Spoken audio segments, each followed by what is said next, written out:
Hello, everybody, and welcome back to ZakIsCinema. Yes, welcome home, everybody. Now, as a ZakIsCinema beautiful movie-loving community, we have finally made it to that lovely time of year where you get to sit down and listen to ZakIsCinema talk about and explain some of his best and most favorite movies from 2025. So today we're going to be looking at my top 10 most favorite movies from 2025. Now, just as a preface to this video, I have seen about 61 new theatrical released movies. I have obviously not seen every single movie released this year. I tend to stay away from a lot of the streaming movies. I have Netflix and that's really about it. So, I don't really watch a lot of HBO, hardly watch Netflix, hardly watch any of those other streaming services. So I'm really just going to be pulling from the movies that I saw in the theater this year. And I also tend to stay away from a lot of the Oscar buzz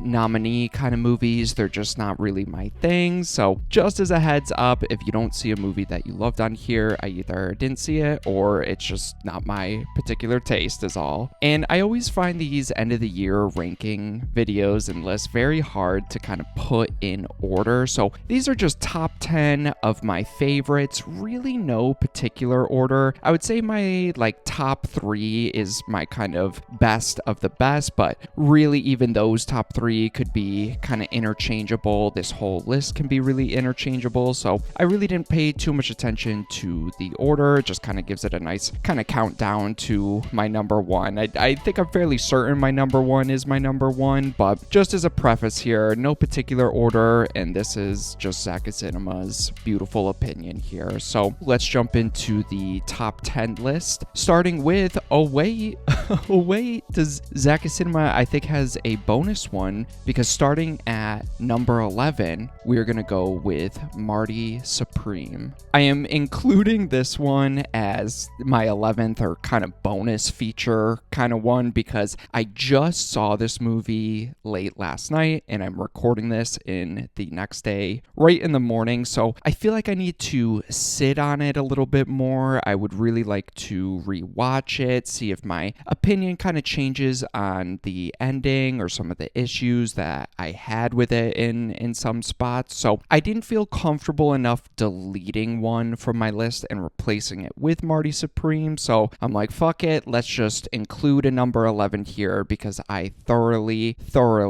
enjoyed this movie. I really enjoy a lot of the Safdie brothers movies. I adore Good Time and Uncut Gems. I think they are super underappreciated, very highly rated. I adore both of those movies. So I was really interested in seeing what Joshua Safdie could do on his own. I didn't check out his brother's movie, The Smashing Machine with The Rock. I was more interested in this one, and I'm happy to say that this one, I think we could see who maybe the more talented Safdie brother is, even though I didn't see the other one, just hearing based off other people's opinions. This movie, Marty Supreme, is an amazing movie, right up there with Good Time and Uncut Gems. If you like those movies, I don't see a possibility where you wouldn't at least get some sort of enjoyment from Marty Supreme. I love how in this movie, Josh Safdie was able to build tension very similar to Uncut Gems and Good Time. They really create a movie with atmosphere where there's little time to breathe, little resting time, and even those smaller character moments that you have in this movie, they're still filled with so much tension and so much other stuff going on in the background. And I feel like in this movie, they create tension so well with the character of Marty Supreme, played by Timothée Chalamet, where he keeps kind of digging himself into these holes that he can't escape from, keep making his situation significantly worse. They do it in a way where it doesn't make you frustrated with the character for maybe making poor decisions. You understand where the character is coming from and why he'd be making these decisions, maybe why he wouldn't be thinking a decision all the way through and still going through with it. You understand it, so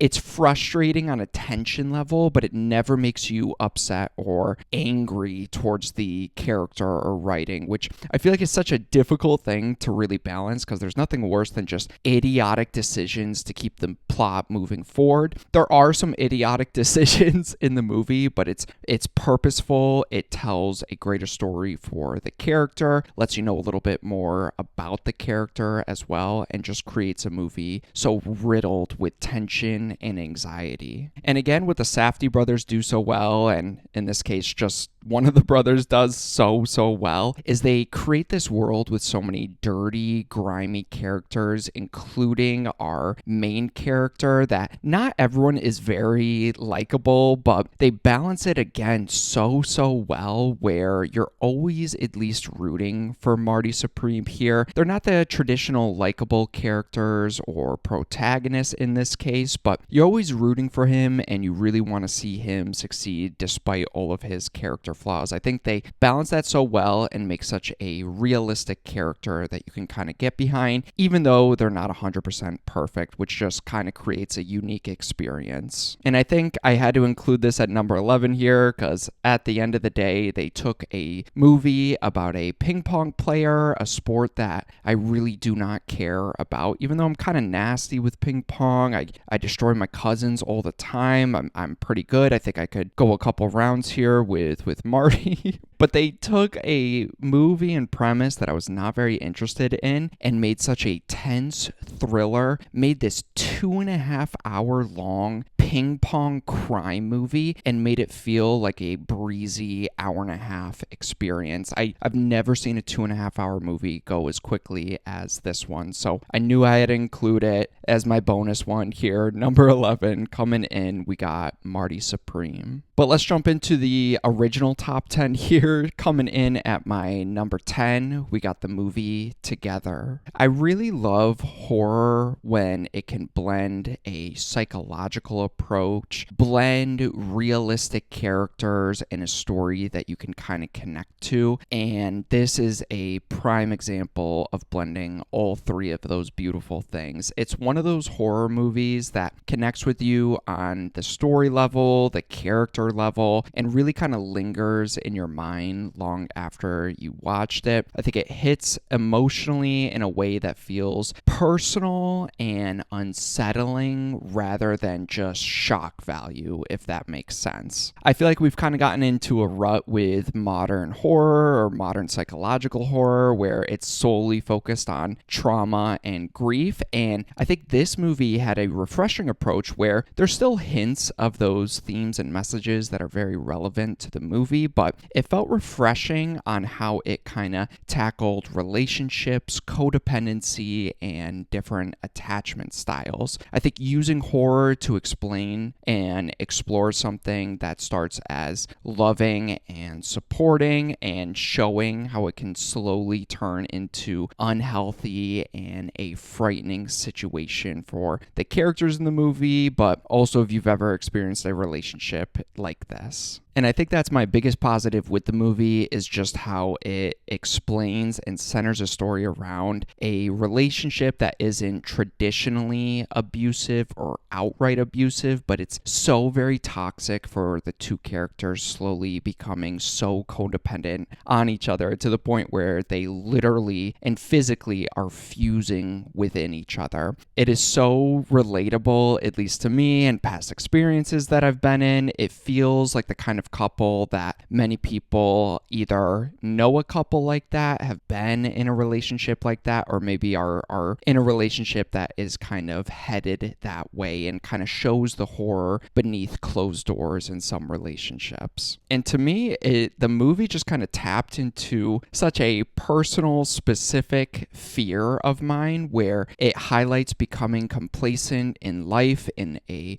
relationship, growing so dependent on someone that you secretly start resenting and might not even admit it to yourself, while also feeling completely unable to live or move on without them. I think it explores concerns that not a lot of people talk about in relationships, just because it's very difficult to talk about or not as apparent as other relationship issues can be. I think Dave Franco and his real life wife, that sounded weird, Allison Brie, are excellent as Tim and Millie in the movie. I think they portray a relationship that isn't, like I said, traditionally abusive, but deeply toxic so well. And I think the tension and unsettling nature kind of lives in their performances here. There's tons of examples of backhanded compliments, polite expressions of feeling kind of trapped with each other, and subtle behaviors that neither of them really acknowledge but kind of show the cracks in their relationship. And I think at the end of the day, it's just kind of a creepy movie with a creepy premise and some great examples of visual horror, especially when Dave Franco's character is kind of imagining and having dreams of his parents' relationship and the trauma that he experienced with his parents. There's some great uses of visual horror that really got under my skin and has some of the scariest scenes that I've seen all throughout this year. So easily on my list here, I had to put at number 10 Together. But coming in at number 9, we got VHS Halloween. Now, if you've been following the channel for a little bit, you know I attended this year's Fantastic Fest and got a chance to experience VHS Halloween at this year's festival, and it was such a genuine surprise for me. I had only ever seen the very first VHS movie, but then saw VHS Halloween, absolutely loved it, and dedicated the month of October on the channel to covering every single VHS movie because I had such a good time with this one. ZakIsCinema here is someone who really enjoys found footage and anthology horror, and this movie felt like a perfect blend of those styles, obviously being found footage and obviously being anthology, but it blended it so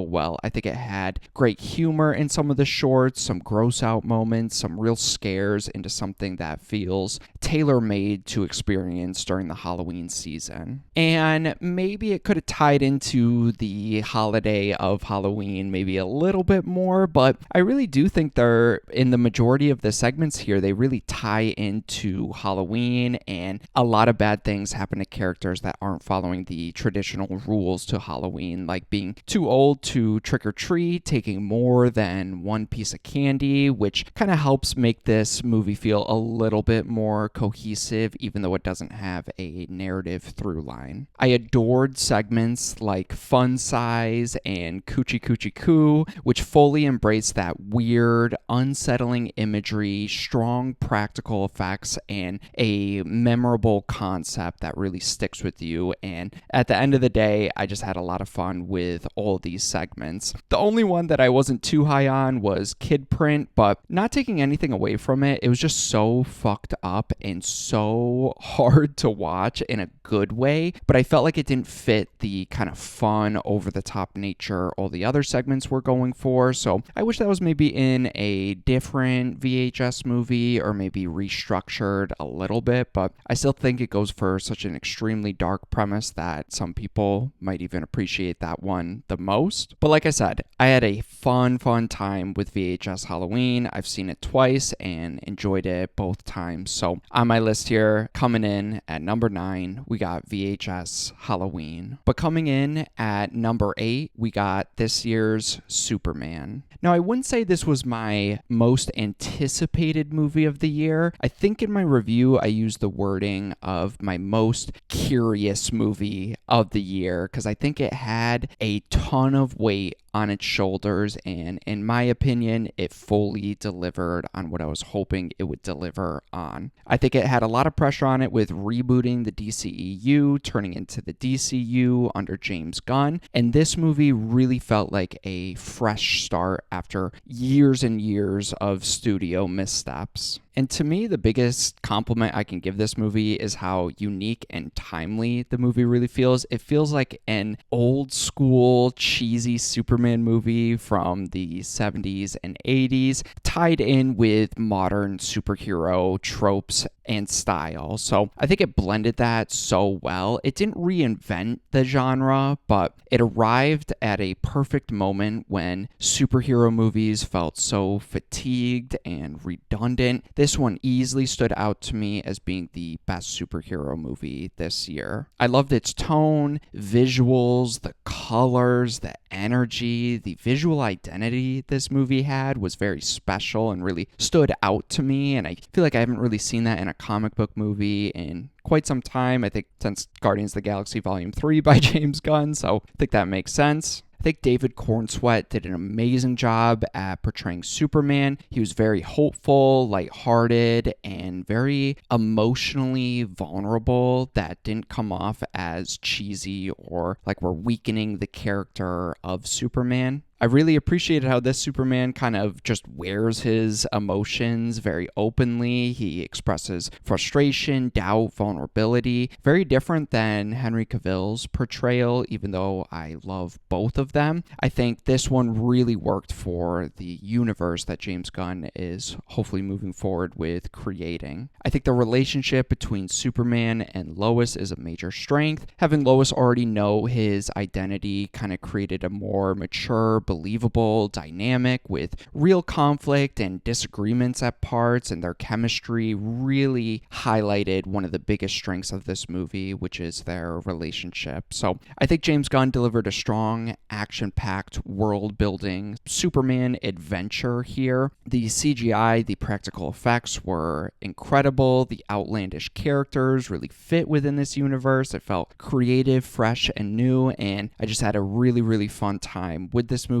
and I could see this being a superhero movie that I go back to very frequently. So easily on my list here, coming in at number 8, we got Superman. But coming in at number 7, we got the movie Sinners. Now, I think when I originally saw this movie, I don't think I ever reviewed it on the channel, but I left kind of feeling maybe a little bit let down just because this movie had so much buzz and so much overhype that I think my expectations got the best of me here, and I think that's why I didn't review it, because I knew I went in with unrealistic expectations. But I'm so happy that I let some time pass and rewatched it and found myself thoroughly enjoying this one. On my rewatch, I forgot how incredible the movie just looks. It looks absolutely stunning, and especially with how amazing the opening looks, especially as it's filmed in IMAX and I believe 70mm. And I love the scene with Sammy coming into the church after the vampire attacks in the third act, but we're starting in the beginning. He's coming into the church with the broken guitar and having these quick, violent, visceral flashbacks to the climax that we have yet to experience. And his father, the pastor in this church, is talking to him like he is this sinner, needs to let go of his music here, and it's just such an interesting contrast between what we're going to see at the end of the movie to what Sammy's dad thinks that Sammy has just gotten back from. Like, he thinks he just went and played music and maybe got robbed or something, but he's coming back this wholly different, changed character. So on rewatch, I just really, really appreciated the movie's opening here. And I love that it's this big, grand story with so many characters, but at the end of the day, it's also such a simple story with the characters of Smoke and Stack coming back from Chicago after working with Al Capone, and you could tell through the dialogue and the character interactions that something happened and they had no choice but to come back, and that's slowly kind of revealed throughout the movie. So I like those kind of deep character revelations that are happening very subtly here. And all throughout the movie, it's really just this road trip movie of trying to gather people to help Smoke and Stack throw a party for their opening night of their juke joint club. And it's such a great way to kind of build out the world and the characters, because as Smoke and Stack get separated and are collecting people for this party, we get to find out more about those characters, we get to see more of the world, and then we get to see all the other characters that they interact with, characters that they're just meeting, characters that they have an extensive history with. It's just such a great way to kind of build that up before you get to the juke joint where shit really starts to go down. And I think having the movie kind of structured like that is such a great way to make the movie feel so big, make the universe feel so large and lived in, that almost every single character at the opening night's party has a little bit fleshed out with them. You feel like you're in there with the party, with these characters, and you feel like you at least know a little bit about almost every single one. So I really appreciated that with the movie. And I think it's such an interesting, well-written premise that you don't even care. It takes almost 45 minutes to an hour before we even get any of the vampire stuff. But once we start getting the vampire stuff and you get those really cool scenes of the main vampire when he's first introduced, kind of leaping down, burning from the sun, all shot in IMAX, it is such an amazing way to introduce this, and introduces it in a way where you immediately feel that kind of impending doom coming for all of our characters here. And once you start getting the vampire stuff, I think it fully delivers on that premise, even though I wish there was a little bit more of the vampire stuff, and I know that's not the point of the movie. I just can't help but thinking that way. I just still, when we get the vampire stuff, I love how tense and realistic it kind of feels, so gritty, visceral, and violent. And I love how they use the traditional lore of the vampires, and I love the lore of needing to invite the vampires into the party, and the characters kind of use it as a way to figure out which characters are vampires, which characters aren't vampires, and it starts to create this big general mistrust of everybody involved. And at the end of the day, I had to include this on my list because I adore how heavy and dark and depressing this movie can get. But at the same time, by the end of it, especially with the epilogue, it makes you feel so inspired and happy, and never makes me not want to rewatch it because of how well it wraps everything up. And it makes you go through so many emotions. And like I said, it gets dark and heavy and depressing at times, but it never overshadows the inspiring elements.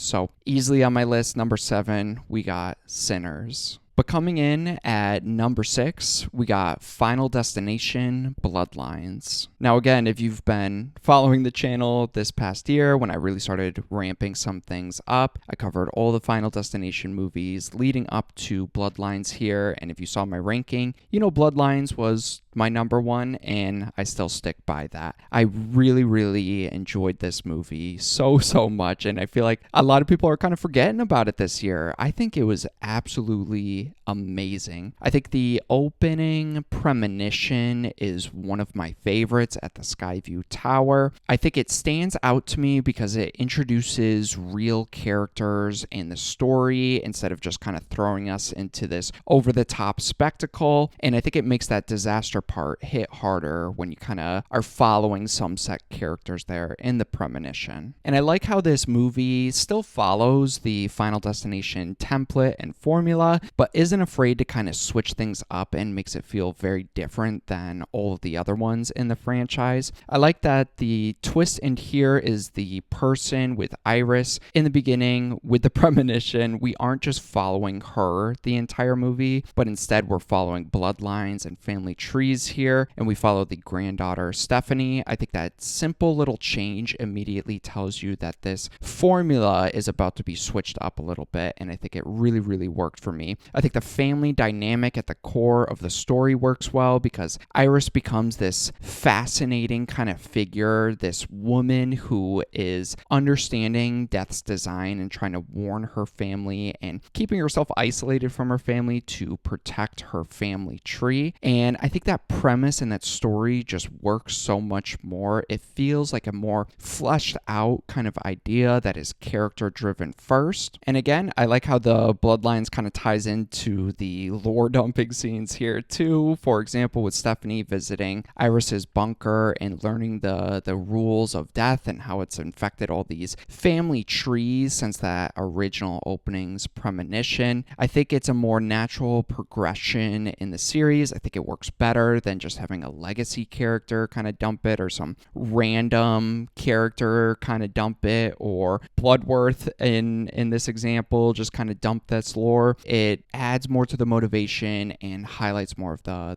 Bloodlines theme. And speaking of Bloodworth, Tony Todd's performance and scene that he gets in this movie is so heart-wrenching. It fits so perfectly in the movie, and a little bit more here tying back to that opening premonition. I think all the death scenes are incredible. I love the crazy over-the-top nature that leads to gnarly deaths for the majority of our characters. It has so many standout death scenes like the opening premonition, the garbage truck one, the MRI machine. I loved all of that. So coming in at number 6, we got Final Destination Bloodlines. But coming in at number 5, we got the movie Bring Her Back. Now, with this movie, I had such a great time with it, and it's so funny to kind of say that out loud because it's one of the most heart-wrenching, depressing movies I have ever seen, but almost kind of similar to Sinners. I had a similar experience where I just had such a good time with it that the depressing stuff didn't make me want to shy away from the movie or never think about it again or never want to rewatch it again. Speaking of that, it's definitely one that I need to rewatch, but I love so far how the Philippou brothers are able to create such dark, depressing horror movies that never make you hate yourself when you're watching it. Again, I feel like that's such a difficult thing to kind of balance.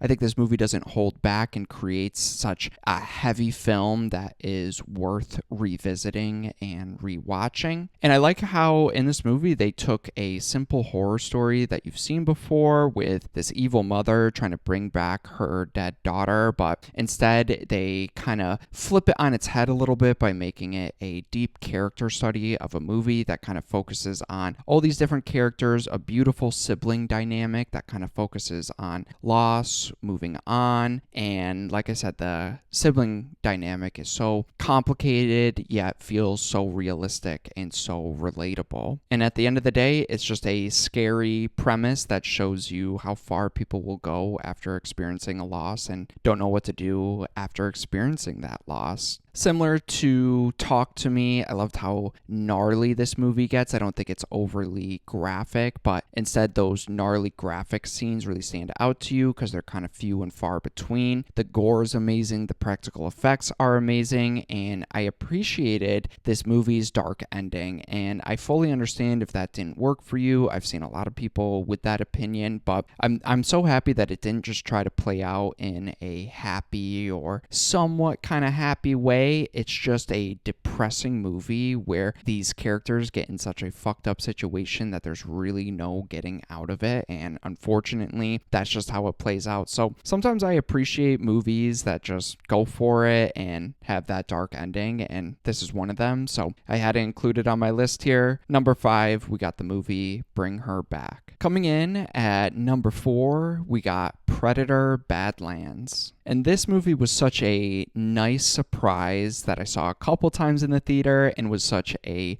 great theatrical experience. If I'm being honest, ZakIsCinema is not the biggest Predator guy or Predator fan. I've really only ever seen the first Predator movie and some scenes and clips from all the other ones. So it never really bothered me to follow a movie where the main character is the Predator and make him the sole focus of it. It's obviously something new and different for the franchise, so I kind of appreciated that change of pace and really don't understand the complaints with that. I feel like if it just kept doing the same thing where the Predator is the evil thing hunting the humans, people would get tired of that, but then you got this movie here switching up the formula and then people have a problem with that. So no matter what you do, people are never satisfied with it. So at least for me, I really appreciated that change of pace, and I feel like even if I was a big fan of the franchise, I'd still really appreciate that change. And the best part of this movie is I think it's one of the best video game adaptations. Even though it's not adapting a video game, it kind of plays out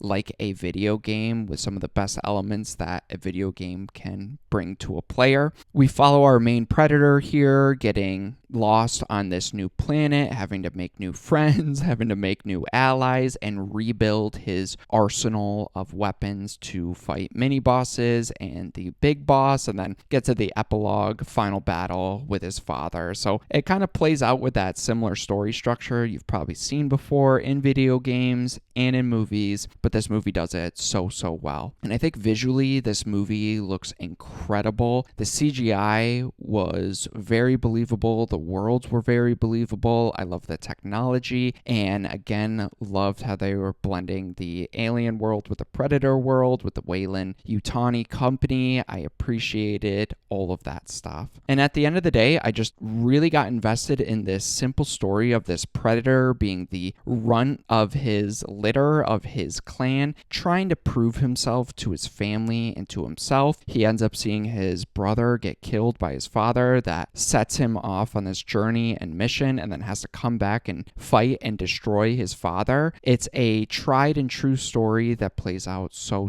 well. So easily for me, it had to be on this list. Coming in at number 4, we got Predator Badlands. But coming in at number 3, we got the movie Weapons. With this movie, I absolutely adored its initial and inciting incident. This idea of an entire elementary school classroom, all the children running out of their homes at exactly 2:17 in the morning and going missing for over a month is so immediately gripping and creates a mystery so strong that even if the rest of the movie just kind of fell flat, I'd still want to kind of see it play out because I want to know where those kids went and why. I think what I appreciate the most about this movie is that the premise is just so unsettling, like I said, that it doesn't rely on overt horror in the traditional sense. There's nothing too visually scary about the setup, yet it's deeply terrifying on a human level. Even if you're not a parent or a kid, or if you're someone without kids, you could still kind of relate and put yourself into these characters' shoes, which I think makes it linger on significantly more after you finish watching the movie. And I really love the kind of character-based structure the movie had, kind of following certain characters, kind of telling it out of order almost. Very Tarantino-esque in that sense. You're following different characters connected to the incident, so kind of makes it feel like this mini anthology kind of series with one central mystery that kind of comes together in this narrative through line. I think the performances all across the board were very strong here. The young actor that played Alex, I think, did an amazing job, and especially towards the end, he has a lot of the movie's weight on his shoulders. I think Julia Gardner and Josh Brolin were really compelling and really engaging. I think Zach Kreger did an amazing job again here at blending comedy and horror. Similar to Barbarian, the movie balances its creepy, dark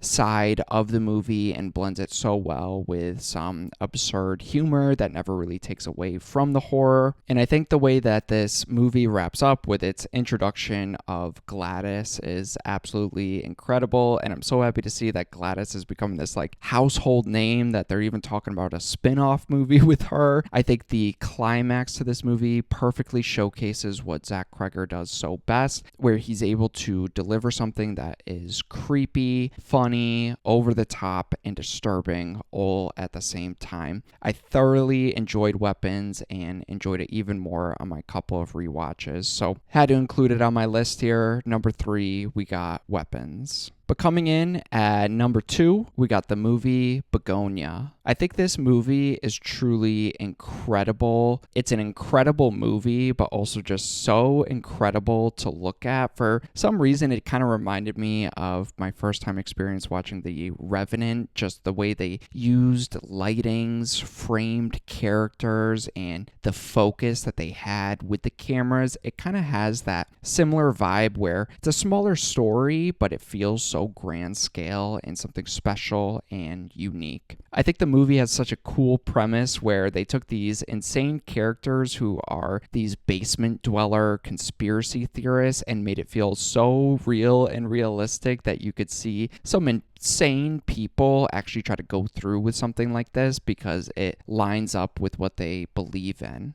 It almost kind of reminded me of the storming Area 51 memes from a couple years ago, I think like 5-6 years ago at this point. These brother characters are some of the people that actually showed up to storm Area 51 and took it very serious. That was kind of the vibe I was getting from the movie, but played out in this dramatic, horrifying scenario. And even though this movie is basically old dialogue and conversations, I think they make the conversation so intense, realistic, and captivating that it really helps with the movie's pacing, and I never felt it drag, not even one bit. And towards the end, I love that we find out that Emma Stone's character is actually an alien, and she has been lying and trying to manipulate her way out of this situation. I love the ending reveal because once you find that out, you can rewatch this movie and it almost kind of plays out like a totally different movie. Like your first time watching it, you're kind of watching two conspiracy theorists see if they can prove their theory right, and you're trying to see who is right, who is lying, and who's manipulating the other person. And then when you figure out what is actually happening with Emma Stone's character and that she's actually an alien, the second time you're watching it, you're seeing this alien caught up in this situation trying to lie and manipulate and hide their identity from these two people that know exactly what's going on. So